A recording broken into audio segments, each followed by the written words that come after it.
Dream ওয়ার্ল্ডের এই পর্বে সবাইকে স্বাগতম। আজ আমরা নিয়ে এসেছি এক দুর্দান্ত অ্যাডভেঞ্চার। মোটর বাইকে সিকিম ভ্রমণের এক অদ্ভুত অনুভূতি, শ্বাসরুদ্ধকর জার্নি, প্রাকৃতিক সৌন্দর্যে মোড়া স্নো লেপার্ড পাহাড় আর বাঁকানো পাহাড়ি রাস্তা। আমাদের এই বাইক রাইড শুধু একটা ট্রিপ নয়, এ এক অনুভূতি, এক মুক্তির গল্প। চলো ইঞ্জিন স্টার্ট করি আর চলি পাহাড়ের বুক চিরে। এই ভ্রমণ শুধু রাস্তাই নয়, মনে অনেক পথ পাড়ি দিবে। তোমরা যদি অ্যাডভেঞ্চারকে ভালোবেসে থাকো তাহলে এই ভিডিওটি স্কিপ না করে একেবারে শেষ পর্যন্ত দেখো, কারণ সিকিম তোমার অপেক্ষায় রয়েছে। সিকিম জার্নি অনেকটা লং হওয়ার কারণে আমরা ডালখোলা থেকে ভিডিও স্টার্ট করলাম। আবারও তোমাদেরকে জানাই ড্রিম ওয়ার্ল্ডের ব্লগ। বিসমিল্লাহ। দেখো এই রাস্তাটা দেখো কত সুন্দর, বাম পাশে ভুট্টার চাষ রাস্তা, এই উত্তাল এই অবতাল, আবার নিচু। ফাইনালি আমি চলে এসেছি ডালখোলা। ডালখোলা থেকে আমরা লাঞ্চ করবো, লাঞ্চটাকে সেরে নিতে হবে, দুপুরের খেতে হবে, খাওয়ার টাইম পাওয়া যায়নি। এখন বাজে ঘড়িতে 1টা, তো আমাদেরকে দুপুরে হালকা পাতলা কিছু একটা খেয়ে নেব, খেয়ে নিয়ে তারপর আবার গাড়ি স্টার্ট করব। বাপরে বাপ, কি জোরে গাড়ি চালাচ্ছে দেখো। ফাইনালি আমি ডালখোলা এসে হাজির হয়েছি। তো আমরা এই মুহূর্তে হোটেল রাজ দরবার দেখতে পাচ্ছি পেছনে, এখানে আমরা দুপুরের খাবারের জন্য ওয়েট করেছি। তো একটু রেস্ট নিয়ে যাব, আর খেয়ে দিয়ে একটু রেস্ট নিয়ে তারপরে শিলিগুড়ির জন্য রওনা দেবো। বাইকগুলো এখানে পার্কিং করে রেখেছি। ডালখোলাতে আমরা একটা হোটেলে দুপুরের খাবার খেলাম, খাওয়ার পরে আমরা আবার পুনরায় রওনা দিচ্ছি শিলিগুড়ির উদ্দেশ্যে। রাস্তাটা একটু বৃষ্টি হয়ে একটু স্যাঁতস্যাঁতে করে দিয়েছে, গাড়িগুলি কাদাতে বোঝা হয়ে গেছিলো, দেখ সেটা আমরা একটু মুছে মুছে নিলাম। দেখতে পাচ্ছ যে বৃষ্টি হয়ে রাস্তা ভেজা, আমাদেরকে ওই রাস্তাতে উঠতে হবে। এই রাস্তার ডান পাশে এবং বাঁ পাশে খুব শীঘ্রই চা বাগান দেখতে পাবো, মোটামুটি আর হয়তো 2-10 কিলোমিটারের মধ্যেই চা বাগান দেখতে পাবো। চা বাগানের কাছাকাছি প্রায় চলে এসেছি আমরা। তো এখনো আমাদের চোখে এখনো পড়েনি, তবে পড়বে।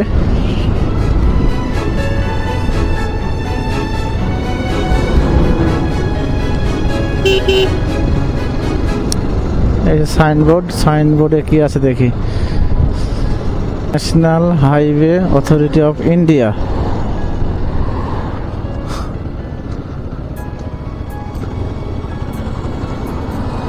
বাগডোগরা 117 কিলোমিটার। রাজ দরবারে আমরা দুপুরের খাবার খাওয়ালাম। হোটেল মোটামুটি একটা খাবার, মোটামুটি খারাপ না, ভালোই। আমরা এরপরে রাত্রেবেলায় খাবো, রাত্রের খাবারটা খাবো পুরো শিলিগুড়িতে। তো শিলিগুড়ি আর মাত্র 117 কিলোমিটার। তো এই 117 কিলোমিটারের মধ্যে মোটামুটি 50 কিলোমিটার রাস্তা একটু যে দেখতে পাচ্ছ ভাঙা এরকম হবে। আমি আজ থেকে 2 বছর আগে এসেছিলাম, তখনও এরকমই ছিল আর এখনও এরকমই আছে। আমি ভাবছিলাম যে রাস্তাটা হয়তো পরিবর্তন হয়েছে, কিন্তু হয়নি। কিছু করার নাই, এটি চালিয়ে যেতে হবে।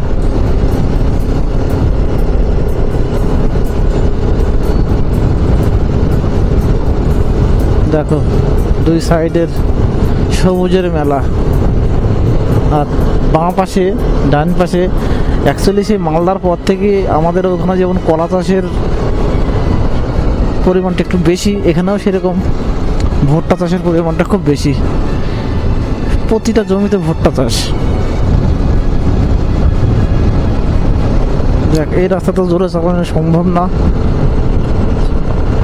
পেছনে টপ বক্স লাগানো আছে, জোরে চালালে হয়তো টপ বক্সটা খুলে যেতে পারে, সেই জন্য একটু সাবধানতার সাথে। আর তোমরা বুঝতে পারছো যে যা দেখো কতটা রাস্তা খারাপ, দেখো এই রাস্তাতে কি করি চালাবো, ওরে বাবা দেখো রাস্তাটা একটু হলেও ভালো হয়েছে। দেখো দুই সাইডের গাছগুলি দেখো কত সুন্দর। আর এই ভুট্টা চাষ আমরা এই মুহূর্তে অলরেডি বিহারের মধ্যে দিয়ে যাচ্ছি, এটা ওয়েস্ট বেঙ্গলের মধ্যে না। তারপরে যেটা বলছে চিকেন নেকের কাছে গিয়ে উঠবো হয়তো, শিলিগুড়ি আর 100 কিলোমিটার। আমরা টি গার্ডেনের দর্শন পেয়ে গেলাম। এই মুহূর্তে দেখতে পাচ্ছ আমার বাম এই দেখো কলা বাগান, তার মধ্যে আবার কলা বাগান, কলা চাষ করেছে, যা কলারা ভালো হয়নি, কিন্তু চা বাগানটা বেশ ভালোই হয়েছে। দেখো রাস্তা মাটিতে, মাটি কোনো জায়গায় পড়ি নাই, সব চা বাগান, সব চা বাগান। দেখো দেখি আমাকে তো চা বাগানের ছবি তুলতেই হলো, কিছু করার নাই। যাই হোক এই দেখো চা বাগান, দেখো গর্তের উপরেও চা বাগান, হাই রে চা বাগান। আর চা বাগানের মধ্যে মধ্যে নিম গাছ লাগিয়ে দিয়ে রেখেছে যাতে করে চা বাগানে ছায়া হয়। যাক সামনে সবাই দাঁড়িয়ে আছে মনে হচ্ছে আমাদের জন্য, হ্যাঁ দাঁড়িয়ে আছে। সমস্ত গাড়ি এক জায়গায় হয়ে গেছি, আর কিচ্ছু করার নাই। আর তো ওয়েট করতে করতে তো শেষ হয়ে গেল বোধহয়। এই দেখো একটা, এই দেখো একটা, ঠিক আছে। এটা আসছে, তোমরা যদি চলে আসো আর সামনে বৃষ্টি পাও না, আমার দেখো এরকম একবার ধরে চলো, আমরা দাঁড়াইনি। ও দি কই এক কত কত গেল, চলেন চা বাগানে চলেন। হ্যাঁ তুমি আগে ভিডিও করে এসে যাও। ওই যখন বাইপাস লীলা, হ্যাঁ এখানে তোমাদের লেগে 8 ঘন্টা দাঁড়িয়েছে। হ্যাঁ আর ওইখানে 20 মিনিট হয়ে গেল, তোমাদের লেগে টোটাল 1.5 ঘন্টা আমাদের দাঁড়ানো। চা বাগানটা দেখে আর আমার তস এলো না, দেখি ভেতরে যাই। এই দেখো দেখো কত সুন্দর চা বাগান, এই হয়েছে চা বাগান। দেখো দেখো চা বাগানের ভেতরে ঢুকি পড়লাম, কিছু করার নেই। আসুন আসুন আসুন আসুন।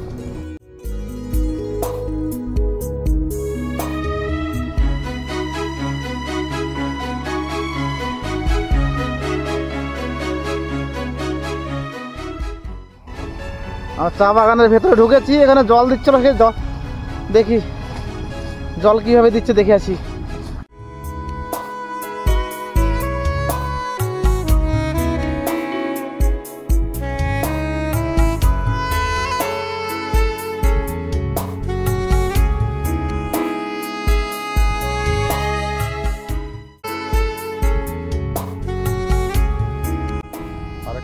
আরেকটু আগে আসলে তুমি জল দেওয়াটাও তোমার দর্শক দেখে দেখাতে পারতো।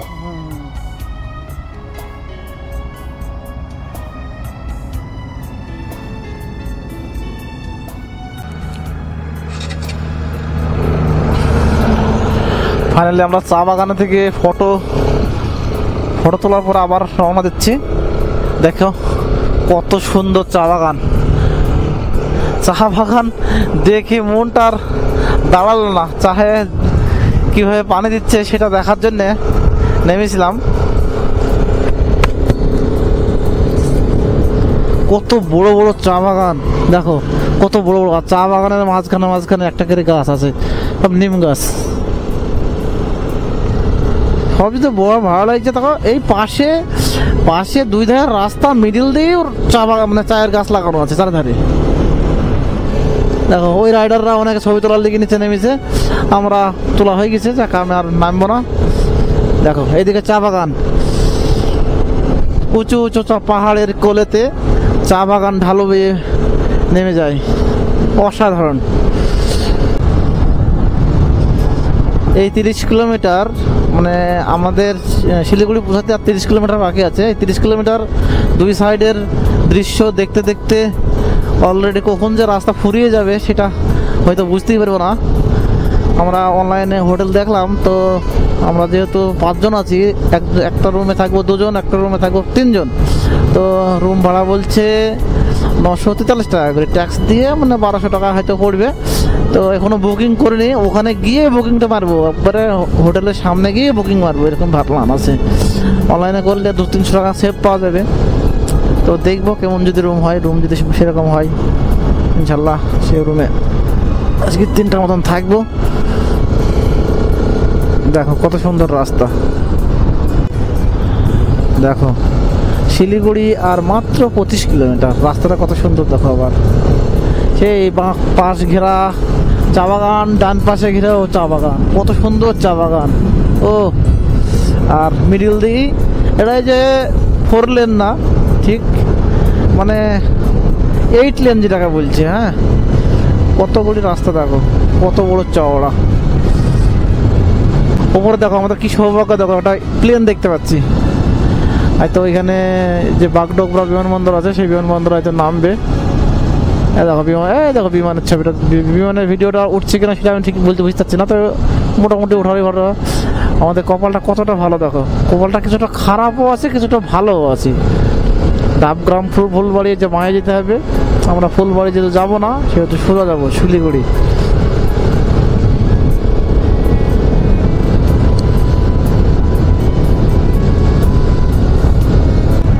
এই 25 কিলোমিটার অন্যরকম একটা অনুভূতি। দেখো কত সুন্দর, কাগজে মোড়ানো যেন একটা চা বাগান তাই মনে হচ্ছে। এই লেসা, এই উঁচু, কত সুন্দর। ও দেখো, আমার তো মনে বলছে দাঁড়িয়ে দাঁড়িয়ে দেখি, কিন্তু উপায় নাই, সামনে সবাই চলে গিয়েছে।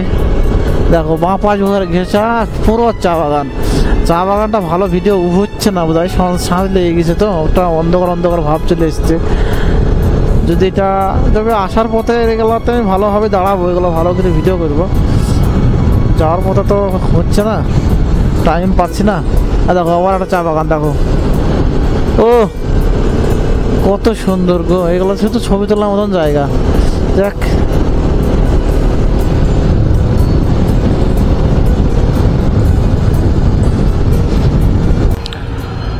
ফাইনালি চলে এসেছি শিলিগুড়ি। আমরা অনেক অনলাইনে খোঁজাখুঁজি করলাম, খোঁজার পরে একটা হোটেল পেলাম।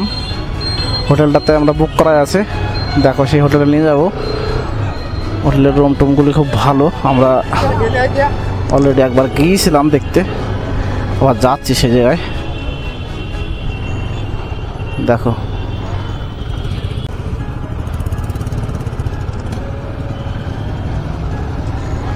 হোটেলের রেট নিল, আমরা যেহেতু 5 জন ছিলাম, যেহেতু একটা রুমে হবে না, 2টো রুম নিলাম। একটা রুমে 3 জন, একটা রুমে 2 জন। হ্যাঁ, একটু ভেতরে শিবক রোডের আশেপাশে। রেট নিয়েছে 1000 টাকা একটা রুম পিছু। তো দেখি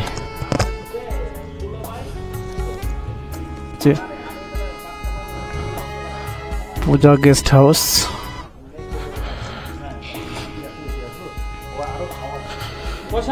রিসেপশন।